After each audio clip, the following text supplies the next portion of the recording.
చారిత్రక ఆధ్యాత్మిక శోభకు నిలయంగా నిలుస్తుంది కొలనుపాక జైన్ మందిర్.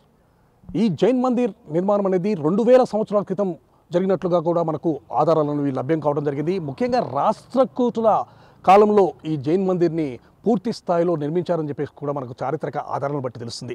మనం ప్రజెంట్గా కొలనుపాకల్లో ఉన్నటువంటి జైన్ మందిర్కి రావడం జరిగింది. ఒకసారి విజువల్స్లో జైన్ మందిర్ని పరిశీలించినట్లయితే ఒక అద్భుతమైనటువంటి నిర్మాణంగా కూడా దీన్ని మనం చెప్పవచ్చు. రాష్ట్రకూటులు జైన మతాన్ని స్వీకరించిన తర్వాత ఆ జైన మతానికి సంబంధించి ఎవరైతే తీర్థంకరులు జైన మత గురువులు ఎవరైతే ఉన్నారో వారికి సంబంధించినటువంటి విగ్రహాలన్నింటినీ కూడా ఈ యొక్క మందిరంలో ప్రతిష్ఠించారని చెప్పేసి కూడా మనకు తెలియవస్తుంది. జైన మత తీర్థంకులుగా 24 మంది తీర్థంకులు ఉండగా దాంట్లో జైన మత స్థాపకుడైనటువంటి ఋషభనాథుడితో పాటు 23వ తీర్థంకునిగా ఉన్నటువంటి పాశునాథుడు, ఆ తర్వాత 24వ తీర్థంకుడైనటువంటి వర్ధమాన మహావీరుడికి సంబంధించినటువంటి విగ్రహాలను కూడా లోపల పొందుపరిచినటువంటి పరిస్థితి అయితే ఉందని చెప్పవచ్చు.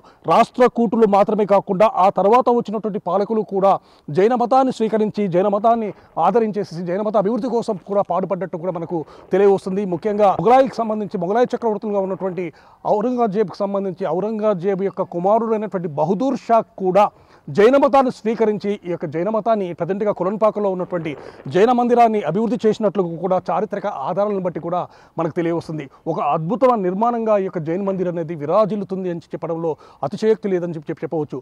ముఖ్యంగా భారతదేశంలో ఉన్నటువంటి జైన మందిరాల్లో రాజస్థాన్లో ఉన్నటువంటి దిల్వారా తర్వాత అంత ప్రసిద్ధి చెందినటువంటి జైన కేంద్రంగా జైన మత క్షేత్రంగా కూడా ఈ యొక్క కొలనుపాక జైన మందిర్ అనేది విరాజిల్లుతూ ఉండడం జరిగింది.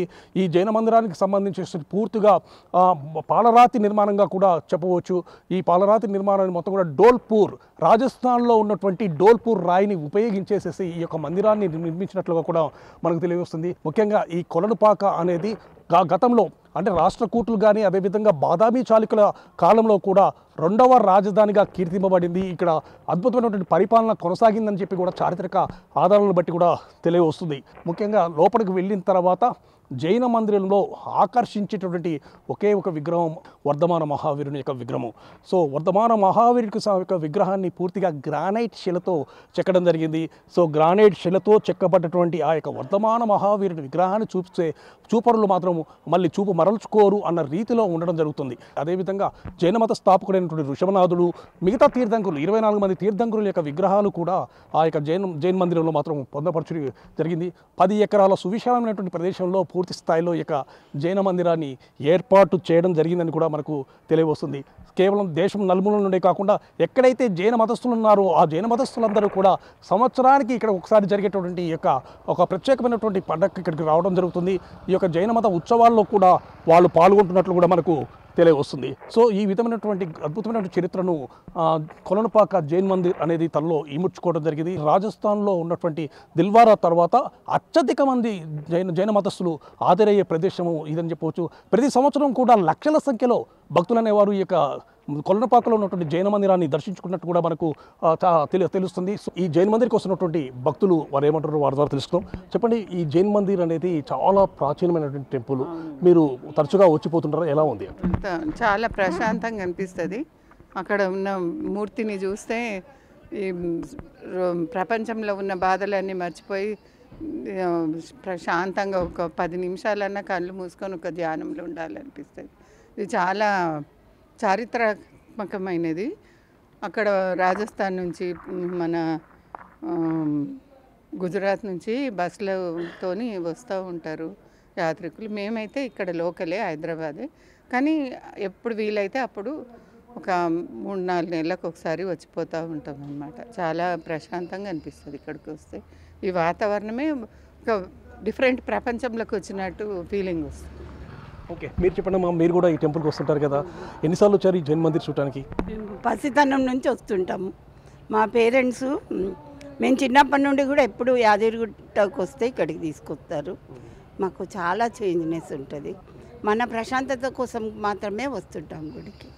ఇక్కడికి వచ్చిన తర్వాత మంచి అంటే మానసిక ప్రశాంతత అనేది ఖచ్చితంగా చేకూరే అవకాశం ఉందా? సరిగా మానసిక ప్రశాంతత ఉంటుంది. అసలు ఇంటికి పోవాలని కూడా అనిపించదు. డే మొత్తం ఉన్నా ఇంకా 2 days ఉన్నా కూడా ఏం కాదు. చెప్పండి అమ్మా, జైన్ మందిర్ గురించి మీ అభిప్రాయం? ఇక్కడ చాలా బాగుందండి. పిల్లలు వచ్చినప్పుడు కూడా ఇక్కడ చాలా అంటే ప్రశాంతత ఎక్కువ ఉంటుంది కనుక కామ్గా పీస్ఫుల్గా ఉండాలని చెప్తే వాళ్ళు అర్థం చేసుకొని చక్కగా కూర్చుంటారు. పిల్లలకి బేసిక్గా ఏంటంటే చాలా ఆర్టిస్టిక్గా ఉంటుంది కదా టెంపుల్స్. మీరు లోపల చూస్తే ఎంత గాడ్ ఎంత బ్యూటిఫుల్గా ఉన్నారు అని చెప్తూ ఉంటారు. సో అదొకటి. ఇంకొకటి మెడిటేషన్ చేయాలన్న ఇంట్రెస్ట్ పిల్లలకు కూడా కలుగుతుంది. మన పెద్దవాళ్ళమే చేస్తాం ఎలాగైనా, కానీ పిల్లలకు కూడా కలుగుతుంది. దాంతోపాటు వీళ్ళు అసలు రాగానే మీరు చూస్తే వాళ్ళు కెమెరా కూడా అలౌ చేయరు. సో మనకు ఆ కామ్నెస్, ఆ పీస్ఫుల్నెస్ అక్కడ ఎంట్రన్స్ నుంచే మనకు వస్తుందన్నమాట. ఇంకా పిల్లల్ని కూడా అసలు వాళ్ళు, నేను వచ్చి పిల్లలకి కొంచెం హంగ్రీ మేము భోజనశాల బంద్ అయిన తర్వాత వచ్చామండి. పిల్లలు హంగ్రీ ఉన్నారని చెప్పంగానే ఎంబటే పాపం వాళ్ళు పిలిచి పిల్లలకి ఫుడ్ పెట్టారు. ఎంత బాగుందో, పిల్లలు చాలా కడుపు నిండా తిన్నారు. And that's what we need, right? మనం బయటికి వస్తే పిల్లల్ని, పిల్లలు హ్యాపీగా ఉన్నారు, మేము హ్యాపీగా ఉన్నాం. చక్కగా. టెంపుల్ హిస్టరీ గురించి మీకు ఏమైనా ఐడియా ఉందా? నాకు టెంపుల్ హిస్టరీ గురించి అంత ఐడియా లేదండి, బట్ చూస్తుంటేనే అర్థమవుతుంది చాలా పురాతనమైన టెంపుల్ అని. అండ్ చాలా మనశ్శాంతిగా ఉంది వచ్చిన తర్వాత. ఎక్కడి నుంచో వచ్చాము, అంత ట్రావెల్ చేసామన్న ఫీలింగ్ లేదు అసలు. This is worth coming here and staying for few minutes అనిపించిందండి.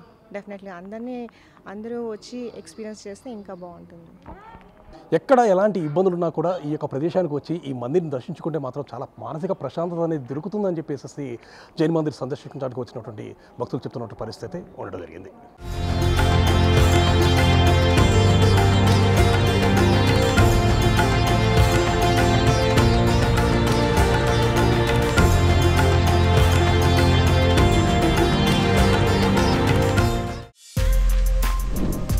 For more videos like this, subscribe Big TV channel.